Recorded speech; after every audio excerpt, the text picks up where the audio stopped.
AAIB, the Aviation Accident Investigation Bureau, has put out an appeal in public, and they have asked, in fact, the investigators have asked people and the media to refrain from speculation and conjecture at this moment. Now, this comes in as the initial report had come in, and through that, there have been a lot of conjecture, especially in the foreign media, about what had happened, and that led to the air crash. Now, they have said that they should wait for the full report. My colleague Vishnu Shom joins me with more details on this. Vishnu, now this becomes very, very important given the timing that some, international press has been publishing a lot of reports about what happened as far as this crash is concerned.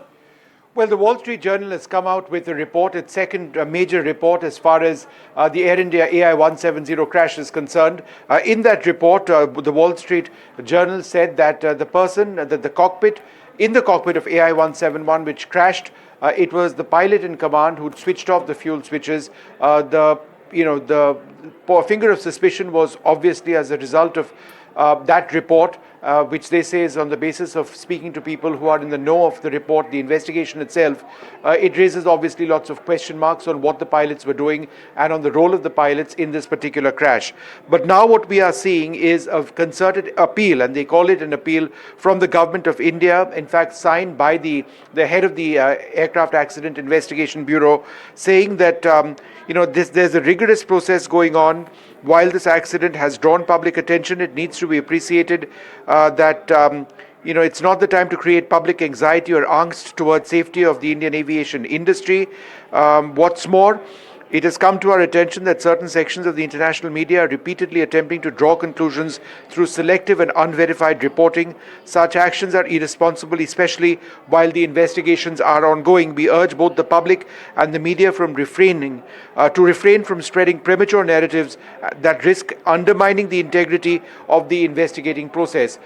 In addition to referring to that Wall Street Journal report, presumably, although they haven't named the Wall Street Journal directly, referring to it as being unfounded, they've not said that it's fake, they've not said that it's wrong, they've not said that it's false, but they have suggested that it's incomplete and that people need to wait for the final report to take place.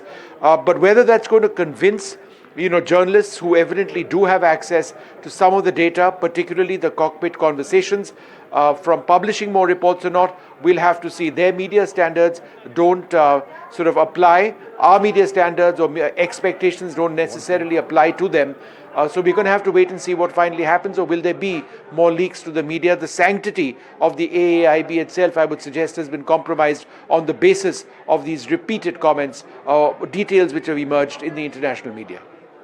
Vishnu, you've also reported it that in India, of course, the pilot associations and others are up in arms with the kind of conjecture which is being drawn after the preliminary report came in. How much time will the final report take now, Vishnu, before, in fact, there is some conclusion and closure as far as this entire accident is concerned? Several months. And there is no better answer to that. Will it end up going up to 1 year? We really don't know. But, what the AAIB is saying is that, look, there needs to be a pause in terms of the way this is being reported. But, it's their appeal against what media elsewhere attempt to do. If they feel that they have information, then journalists will scoop information. If journalists have access to what the conversations in the cockpit were, then chances are that they might disregard that appeal while reporting it and still come out with what took place. So speed is of the essence. I do believe that the AAIB's message is essential. Let's not violate the integrity of the process. Let's not just refer to selective pieces of information. This seems to suggest that there is a lot more information out there. But as far as the role of the pilots itself is concerned, it would perhaps be best if the AAIB were to release the transcript of conversations between the pilots in the cockpit of the Boeing 787 to once and for all put an end to the biggest bulk of speculation that the pilots were somehow responsible for the crash of this aircraft, potentially by one of them switching off the fuel switches. Vishnu Shom, thank you so much for reporting on this story, this appeal coming in from the AAIB at this moment.